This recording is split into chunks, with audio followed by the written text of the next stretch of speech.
இங்கேருந்து கிளம்பி central province மத்திய மாகாணம் சொல்லக்கூடிய கேண்டிக்கு தான் வந்து இப்போ நம்ம போக போகிறோம். ஃபாரஸ்ட்குள்ளார தான் போவோம். மேபி எலிஃபண்ட்ஸ் வந்து வரத்துக்கு வாய்ப்பு இருக்குது.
இன்றைக்கி நம்ம ஸ்ரீலங்காவில் 4வது நாளில் இருக்கோம். அதாவது ஹபர்னாவிலேருந்து நம்ம கிளம்புறோம். இங்கேருந்து கிளம்பி சென்ட்ரல் ப்ராவின்ஸ் மத்திய மாகாணம் சொல்லக்கூடிய கேண்டிக்கு தான் வந்து இப்போ நம்ம போக போகிறோம்.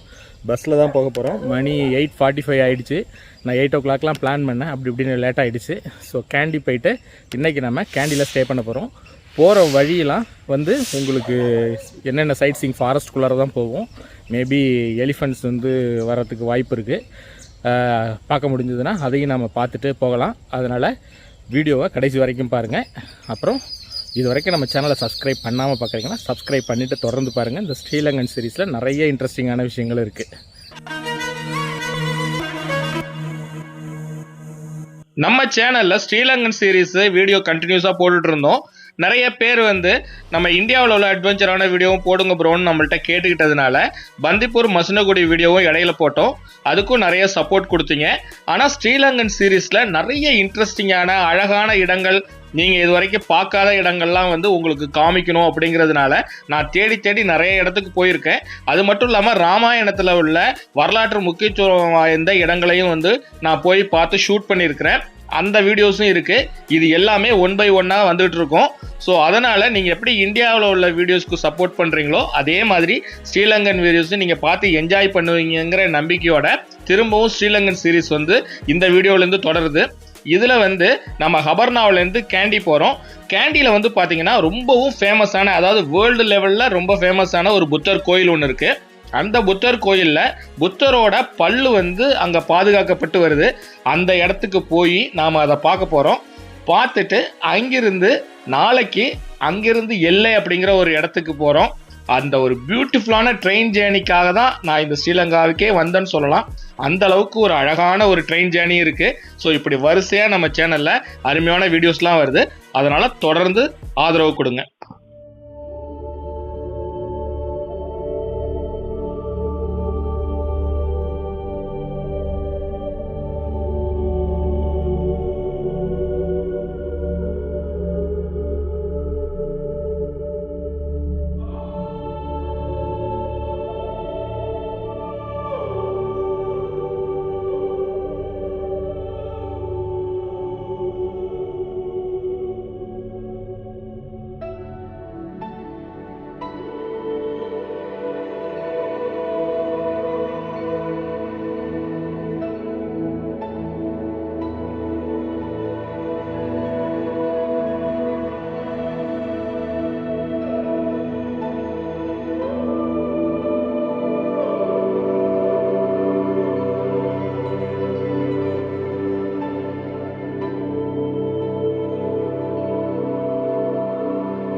What is this?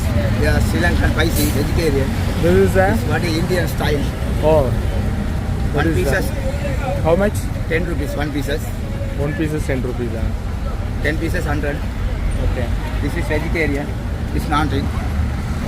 All are vegetarian, huh? Yeah. Spicy, Okay. good spicy, Sri Lankan. Okay. Morning meat.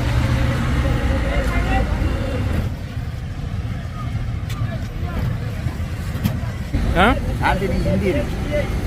India நான் யானா நான் தமிழ் தான். மദ്രാசி. ஆமாம் ஆமாம். இலங்கை தமிழா நீங்கள்?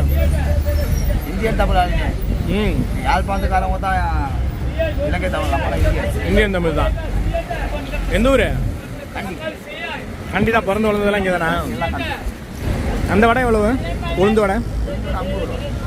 50. சரி அது ஒன்று கொடுங்க.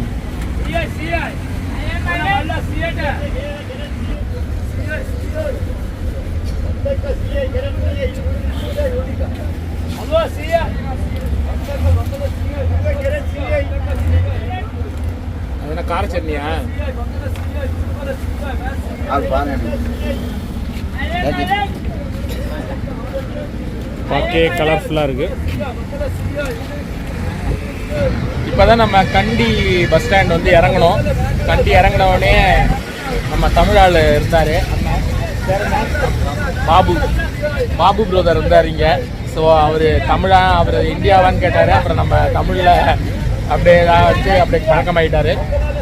ஓகே, அவர் இது வந்து உளுந்து வடை இல்லையா? உள்ளார என்ன கார சட்னி? அது உளுந்து வடை கார சட்னி. ஒரு இது 50 ரூபா. முன்னாடி நான் சாப்பிட்டேன் இல்லையா, அது வந்து மசாலோட மாரி நீட்டாக இருக்குது. அது 10 ரூபாயா ஒன்று.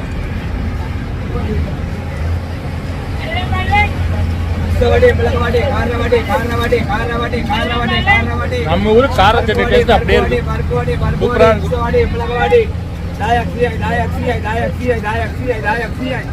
உள்ளார உள்ள கார சட்னிக்கும் வடைக்கும் அவ்வளோ டேஸ்டாக இருக்கும். நாம கண்டி பஸ் ஸ்டாண்ட்ல இருந்து ஒரு 10 கிலோமீட்டர் டிஸ்டன்ஸ் போனாதான் நாம புக் பண்ணியிருக்கிற லசாங்கா ஹோம் ஸ்டே அப்படிங்கிற ஒரு இடத்துல நம்ம புக் பண்ணியிருக்கிறோம். நான் வாக்கபிள் டிஸ்டன்ஸ்னு பார்த்தேன். ஏன்னா ஏற்கனவே Booking.comல நான் புக் பண்ணும்போது ரொம்ப பக்கமாக தான் காமிச்சுது. அதனால தான் புக் பண்ணோம். பட் ஆனால் ரொம்ப தூரமாக இருக்குது அப்படின்னு சொல்லி ஆட்டோ டிரைவர் சொன்னாங்க. ஆக்சுவலாக 1000 ரூபா 1500 ரூபா இப்படி நிறைய கேட்டாங்க. நம்ம தமிழ் ஆள் 1500 ரூபா கேட்டார். அதுக்கப்புறம் 1200 ரூபா ஃபைனல், அதுக்கு கம்மியாக வர முடியாது அப்படின்ட்டாரு. அப்புறம் இன்னொருத்தர் சிங்களக்கார் தான் வந்து ஒரு 800 ரூபாய்க்கு வர்றேன் அப்படின்னு சொல்லிட்டு அவர் நம்மளை இப்போ கூப்பிட்டு போயிட்டுருக்கார்.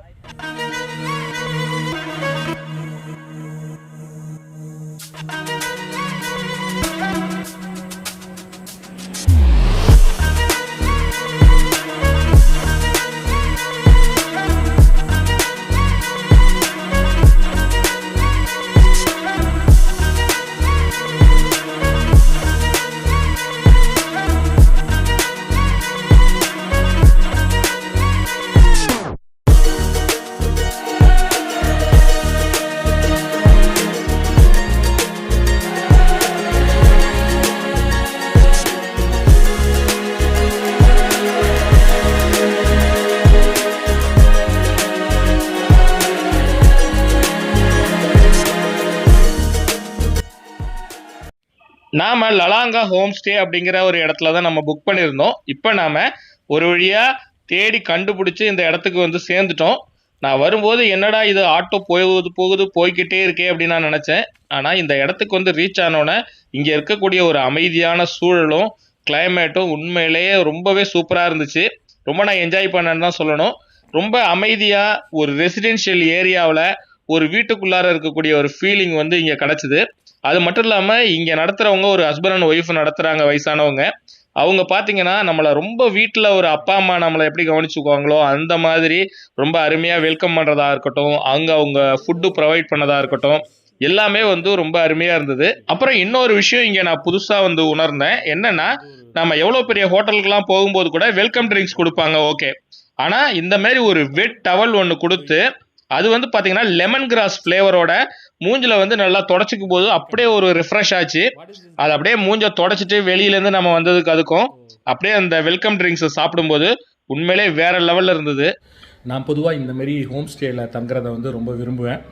காரணம் என்னென்னா, ஒரு வீட்டில் தங்குற மாரி ஒரு இது கிடைக்கும், ஃபீல் நமக்கு கிடைக்கும். அதனால தான் இது இங்கேருந்து பஸ் ஸ்டாண்ட்லேருந்து பார்த்திங்கன்னா ஒரு 8 கிலோமீட்டர் டிஸ்டன்ஸில் தான் இது இருக்குது. ரொம்ப தூரம் தான், இருந்தாலும் நம்ம இங்கே வந்து ஸ்டே பண்ணியிருக்கோம். ரொம்ப பீஸ்ஃபுல்லான இடமா இருக்குது.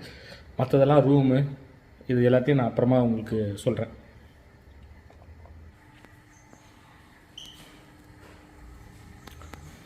நாம் ஒரு வழியாக கண்டிக்கு வந்துட்டோம்.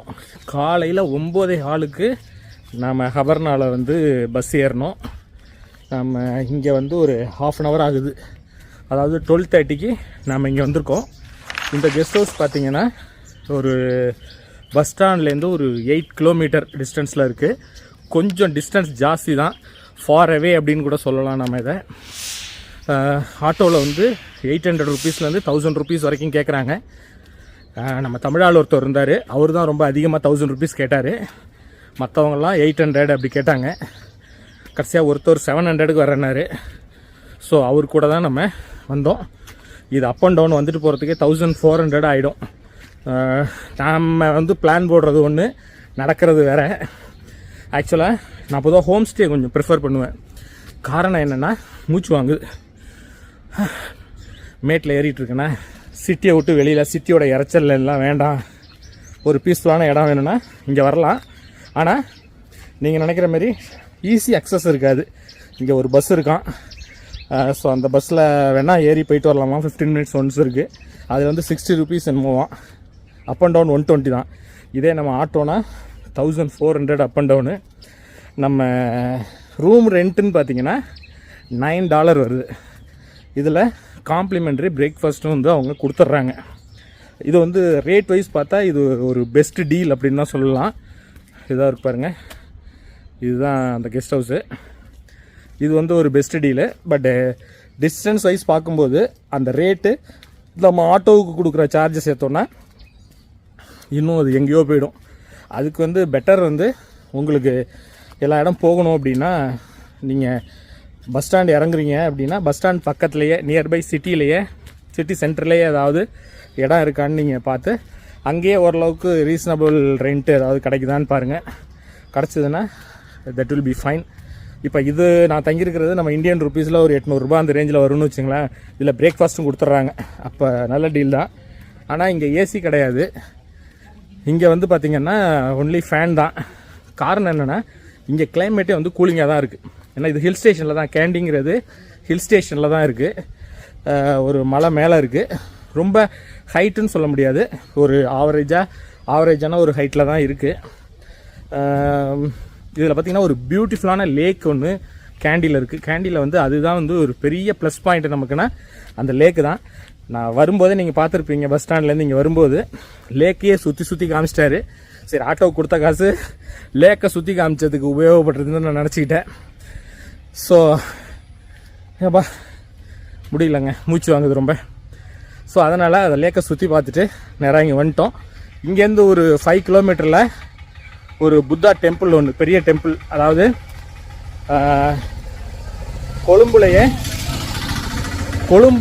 கொழும்புலையே மிகப்பெரிய புத்தர் சிலை இருக்குன்னா அது கேண்டி தான். கேண்டிக்குன்னு சில ஸ்பெஷாலிட்டிலாம் இருக்குது. இது வந்து கல்ச்சுரல் சிட்டி அப்படிம்பாங்க. அதாவது ஹெட் குவார்ட்டர் ஆஃப் கல்ச்சுரல். அதாவது ஒரு பாரம்பரியமான ஒரு பெரிய ஹிஸ்ட்ரி உள்ளடக்கிய இடம்தான் இந்த கேண்டி.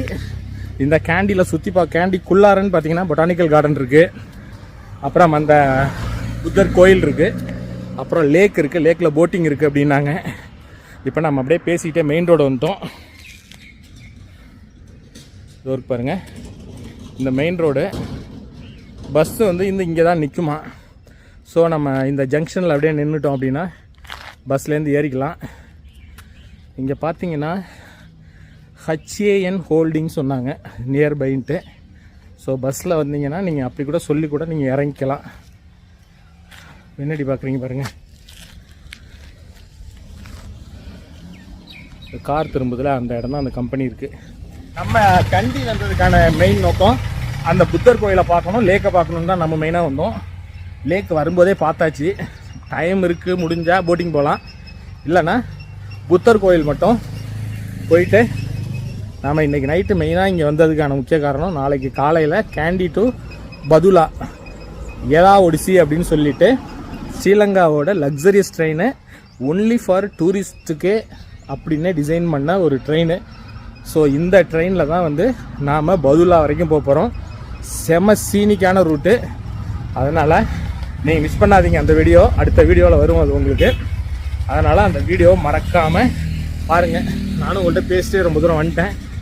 வாங்க இப்போ ரிட்டர்ன் ஆகலாம். நம்ம நினைப்போம் ஃபாரினர்னால் ரொம்ப லக்ஸூரியஸாக இருப்பாங்க, நிறைய எவ்வளோ இருந்தாலும் டாலரில் அள்ளி தெளிப்பாங்க அப்படிலாம் நம்ம நினைக்கிறோம். அது சுத்தமாக கிடையாது. அவங்க எந்த அளவுக்கு பட்ஜெட்டாக தங்குறதுக்கு இடம் கிடைக்குமோ அங்கே தான் தேடி தேடி போய் தங்குறாங்க. நானும் நிறைய இடம் இங்கே வந்ததுலேருந்து பார்த்துட்டேன். கவர்னாலையும் சரி இங்கேயும் சரி இது எல்லாமே ஹோம் ஸ்டே தான். ரெண்ட்டும் பார்த்திங்கன்னா கம்மி தான். ஸோ அதனால் நம்ம தான் வந்து பீல் அவுட்டுக்கிட்டு சுற்றுறதெல்லாம் அதை கம்மியாக நம்ம ஒரு இடத்துல தங்கணும்னு சொன்னால் கௌரவ குறைச்சலாம் நம்ம நினைக்கிறோம். அதுதான் நம்மளுடைய மிகப்பெரிய தவறு. தமிழில் பேசுகிறதுக்கு எப்படி நம்ம தயக்கப்படுறோமோ அதேமாரி இதுவும் அதிகமாக செலவு பண்ணுறதையும் காஸ்ட்லியாக நம்ம தங்குறதையும் தான் பெருமையாக சொல்கிறோம். ஓகே, இப்போ நான் லஞ்சு அவங்கள ரெடி பண்ண சொல்லியிருக்கேன். என்னென்னு கேட்டாங்க. ஸ்ரீலங்கன் மீல்ஸ் தான் அது மீல்ஸ்னால் என்ன, ஸ்ரீலங்கன் சாப்பாடுன்னாங்க. அதில் என்னென்னா ஒயிட் ரைஸு, தால் இருக்குமா, அப்புறம் பொட்டேட்டோ ஃப்ரை இருக்குமா, எக்கில் ஏதோ ஒன்று சொன்னாங்க, அப்புறம் ஃபிஷ் இல்லைன்னா சிக்கன் ஏதாவது ஒன்று கொடுப்பாங்களாம். நான் கேட்டிருக்கிறேன் ஒரு மீல்ஸு 900 ருபீஸு மீல்ஸு. சரி, நம்ம டேஸ்ட் பண்ணி பார்த்துட்டு எப்படி இருக்குன்னு சொல்லலாம். நான் அப்படியே வந்துட்டு அவங்கள்ட்ட பேசிட்டு வாங்க இப்போ நான் வந்து ரூமை உங்களுக்கு போய் காமிக்கிறேன்.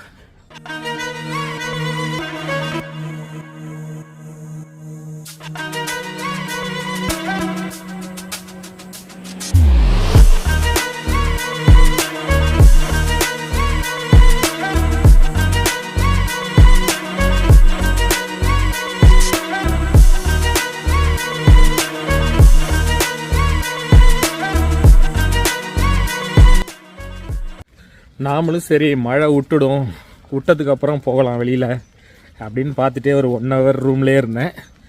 மழை ஆனால் இப்போதைக்கு விடுற மாதிரி தெரியல. அதனால் மழையை நம்ம வேலைக்கு ஆகாது, நாம் கிளம்பிடலாம் அப்படின்ட்டு கொடையை எடுத்துகிட்டு கிளம்பிட்டேன்.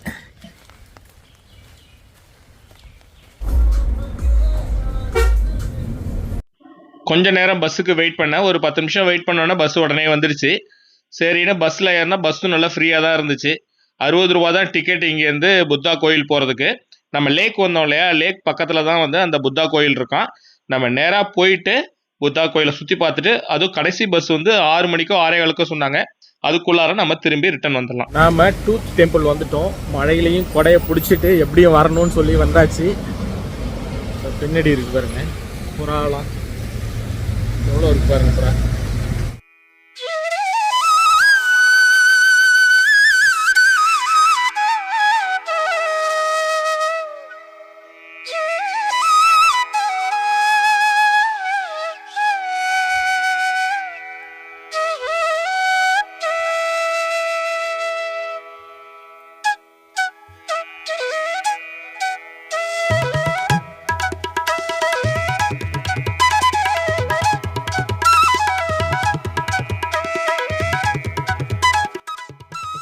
இந்த கோயிலோட ஸ்பெஷாலிட்டின்னு பார்த்தீங்கன்னா புத்தரோட பல்லை வந்து இங்கே வச்சுருக்குறாங்களாம்.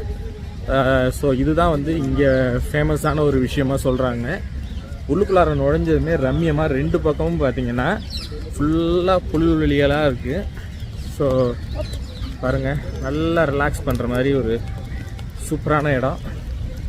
மட்டும் இல்லாமல் இது உள்ளுக்குள்ளார போய் ஜாஸ்தி பேச முடியாது. அதனால் நான் இங்கேயே பேசிடுறேன். இந்த உள்ளுக்குள்ளார எடுத்துக்கலான்னாங்க. செக்யூரிட்டி இதில் மட்டும் இது அலோடு இல்லை வீடியோஸ், மற்றபடி உள்ளுக்குள்ளார நீங்கள் எங்கே வேணாலும் எடுத்துக்கலான்னாங்க. இந்த கோயில் எங்கே இருக்குதுன்னு பார்த்தீங்கன்னா ஜஸ்ட்டு லேக்குக்கு ஆப்போசிட்லேயே இருக்குது.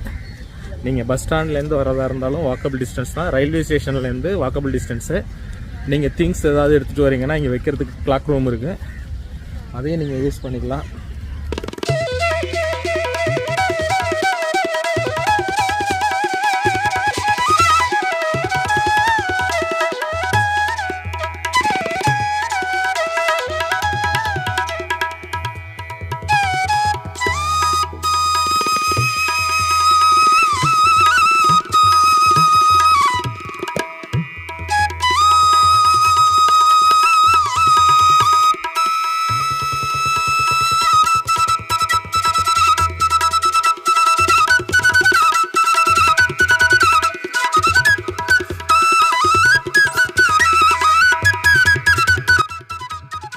நம்ம இந்த கோயிலுக்குள்ளார போகிறதுக்கு வந்து டிக்கெட் வந்து எடுக்கணுமா. அதாவது லோக்கல்னால் வந்து டிக்கெட் கிடையாது. இந்தியன்னா வந்து 1500, ஃபாரினர்னால் வந்து 2000, அதாவது அதர் ஃபாரினருக்கு. ஸோ நம்ம வந்து டிக்கெட் எடுத்தாச்சு. காமிக்கிறேன், அங்கிறது தான் கஷ்டமாக இருக்குது. கோயில் பக்கத்தில் வந்துட்டோம். சரி, இனிமேல் நான் அவங்கள்ட்ட பேச போகிறதில்ல, ஒன்லி காமிக்கிறேன். ஏன்னா உள்ளுக்குள்ளார வரும்போதே ஒரு பாசிட்டிவ் வைப்ரேஷன் நமக்கு கிடைக்குது. அதனால் நம்ம உள்ளுக்குள்ளே போகலாம். ஃபாரினருக்கு ஸ்பெஷலாக என்ட்ரன்ஸு தனியாக விடுறாங்க, லோக்கலுக்கு வந்து வேறு என்ட்ரன்ஸு.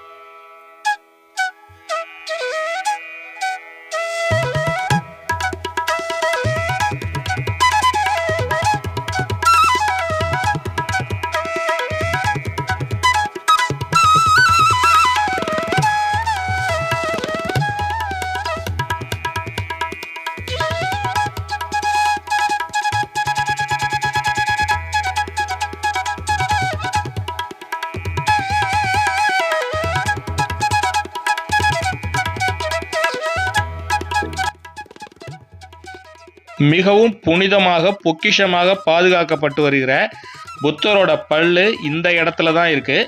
அதாவது அந்த கதவு இப்போ வந்து க்ளோஸ் பண்ணி வச்சுருக்கிறாங்க. எல்லா டைமும் ஓப்பனில் இருக்காதான். 6:30 மணிக்கு ஒரு பூஜை பண்ணுவாங்களாம். அப்போ தான் திறந்து அந்த பல்லு வந்து பூஜை பண்ணுவாங்களாம். ஆனால் அந்த பல்லும் நம்ம பார்க்க முடியாதான், ஒரு கலசத்துக்குள்ளார போட்டு தான் வச்சுருப்பாங்களாம். நமக்கு கடைசி பஸ்ஸு 6 மணிக்கு அப்படிங்கிறதுனால நம்மளால் அதை போய் பார்க்க முடியாது. இருந்தாலும் ஓப்பன் பண்ணி பூஜையை தான் பார்க்க முடியுமே தவிர அந்த பல்லை நம்மளால் பார்க்க முடியாது. அப்படிங்கிறதுனால புத்தரோட பல்லை பார்க்க முடியலங்கிற ஒரு ஏமாற்றத்தோடு தான் நாம் வந்து திரும்பணும். இருந்தாலும் இந்த கோயிலோட அழகும் அங்கே உள்ளுக்குள்ளார வந்தோடனே நம் மனதுக்குள்ளார ஏற்படக்கூடிய மாற்றங்களும் உண்மையிலே ஒரு இனம் புரியாத ஒரு வித்தியாசமான ஒரு அனுபவம் தான் இருந்தது.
நாம் செகண்ட் ஃப்ளோர் போனோம் இல்லையா, அங்கே தான் வந்து புத்தரோட பல்லு இருக்கான்.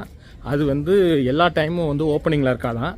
மார்னிங் வந்து 5:30 மணி, அப்புறம் காலையில் 9 மணி, அப்புறம் ஈவினிங்கில் வந்து 6:30 மணி. இந்த 3 டைம் தான் ஓப்பன் பண்ணுவாங்களாம். ஓப்பன் பண்ணாங்கன்னா ஒரு 1 ஹவர் வந்து ஓப்பனில் இருக்குமா. அதுக்குள்ளே நம்ம பார்க்குறதா பார்க்கலாமா. அதுவும் ஒரு கலசம் மாரி, ஒரு கோல்டன் ஒரு கலசம் மாரி வச்சு அந்த கலசத்துக்குள்ளே தான் பல்லு இருக்குமா. அது பிரசிடெண்ட்டே நினச்சா கூட அதை பார்க்க முடியாதான், ஓப்பனும் பண்ண மாட்டாங்களாம். 10 வருஷத்துக்கு ஒரு தடவை தான் வந்து அதை ஓப்பன் பண்ணுவாங்களாம். இப்போ கடைசியாக வந்து 2008 ஓப்பன் பண்ணாங்களாம். அதுக்கப்புறம் வந்து அதை வந்து ஓப்பனே பண்ணலையாம். ஸோ அதுதான் வந்து அங்கே உள்ள நிலமை. ஸோ அதனால் நம்மளால் இப்போ பார்க்க முடியல. மணி வந்து 4:15 தான் ஆகுது. நமக்கு லாஸ்ட் பஸ் வந்து நம்ம ஹோட்டல் போகிறதுக்கு 6:30க்கு. இங்கே 6:30 மணி தான் ஓப்பனே பண்ணுவாங்களாம். பார்த்துட்டு நம்மளால் போக முடியாது. மேலே பாருங்கள், கோல்டன் ரூஃப் இருக்குது பாருங்கள். இந்த பல்லு ஃபஸ்ட்டு இந்தியாவில் தான் இருந்திருக்கு. இந்தியாவிலேருந்து அனுராதபுரம் வந்து அதுக்கப்புறம் கடைசியாக கேண்டிக்கு வந்திருக்கு. ஸோ இதை தான் வந்து இப்போ பாதுகாத்து வச்சுருக்குறாங்க. இங்கே நீங்கள் பார்த்துட்டு இருக்கிறது உண்மையான யானையா. அது வந்து இங்கே வளர்த்துக்கிட்டு இருந்த யானை இறந்து போச்சான். அது அப்படியே பாடம் பண்ணி இங்கே வச்சிட்டு இருக்காங்க. இப்போ நீங்கள் ஃபோட்டோவில் பார்த்துட்டு இருக்கிற இந்த யானை தான் இப்போ பின்னாடி இருக்கு பாருங்க. ஃபுல்லாக பாடம் பண்ணி அப்படியே வச்சிருக்கிறாங்க அந்த யானையை.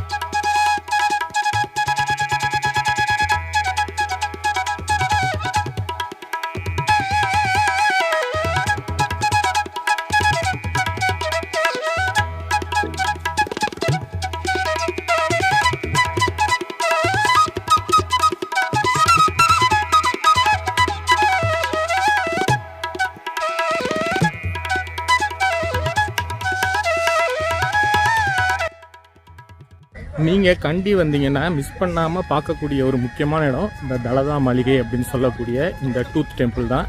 விக்ரம ராஜசிங்கங்கிற ஒரு ராஜா வந்து இந்தியாவிலேருந்து வந்தவர் தானா. அவர் தான் வந்து இந்த கேண்டி ஆட்சி பண்ணிட்டு இருந்திருக்காரு. இந்த பில்டிங்லாம் கட்டினது வந்து அவர் தான். இங்கே தான் வாழ்ந்திருக்காரு. உள்ளார வந்து ரொம்ப ஒரு ஆச்சரியப்படத்தக்க அளவில் பழைய காலத்தில் அவங்க யூஸ் பண்ண சாப்பாடு யூஸ் பண்ண பாத்திரங்கள், குடம், பெரிய பெரிய கோலைகள், நகை ஆபரணங்கள், மணி, ஜெம்ஸு, அவர் யூஸ் பண்ண ட்ரெஸ்ஸு, கர்ச்சிஃப்லேருந்து எல்லாமே இருந்தது. சில இது நம்மளால் எடுக்க முடிஞ்சுது. மேக்ஸிமம் நிறையா இது வந்து எடுக்கிறதுக்கு பர்மிஷன் இல்லையா, அதனால் வீடியோகிராஃபி அலோடு இல்லைன்ட்டாங்க. ஸோ அதனால் எடுக்க முடியல. நான் ஓட்டக்கால்னான்னு கேள்விப்பட்டிருக்கேன், அதை இப்போ தான் பார்த்தேன். ரொம்பவே ஆச்சரியமாக இருக்குது. என்ட்ரன்ஸ் டிக்கெட் வந்து இந்தியன்ஸ்க்கு 1500, அதர் ஃபாரினர்ஸ்க்கு 2000 வாங்குறாங்க. லோக்கலுக்கு வந்து ஃப்ரீ போல் இருக்குது. நீங்கள் வர்றீங்கன்னா கண்டிப்பாக கேண்டியில் நீங்கள் பார்க்கக்கூடிய முக்கியமான இடம் இந்த தலதா மாளிகை தான். அதனால் கண்டிப்பாக வந்தீங்கன்னா மிஸ் பண்ணாமல் இங்கே போய் பாருங்கள். இந்த வீடியோ உங்களுக்கு பிடிச்சிருக்குன்னு நம்புகிறேன். பிடிச்சிருந்ததுன்னா லைக் பண்ணிவிட்டு உங்கள் ஃப்ரெண்ட்ஸுங்களுக்கு ஷேர் பண்ணுங்கள். அப்புறம் சப்ஸ்கிரைப் பண்ணுங்கன்னா மறக்காமல் சப்ஸ்கிரைப் பண்ணுங்கள். மீண்டும் அடுத்த ஒரு சூப்பரான வீடியோவில் ஸ்ரீலங்கா சீரீஸில் உங்களை நான் மீட் பண்ணுறேன்.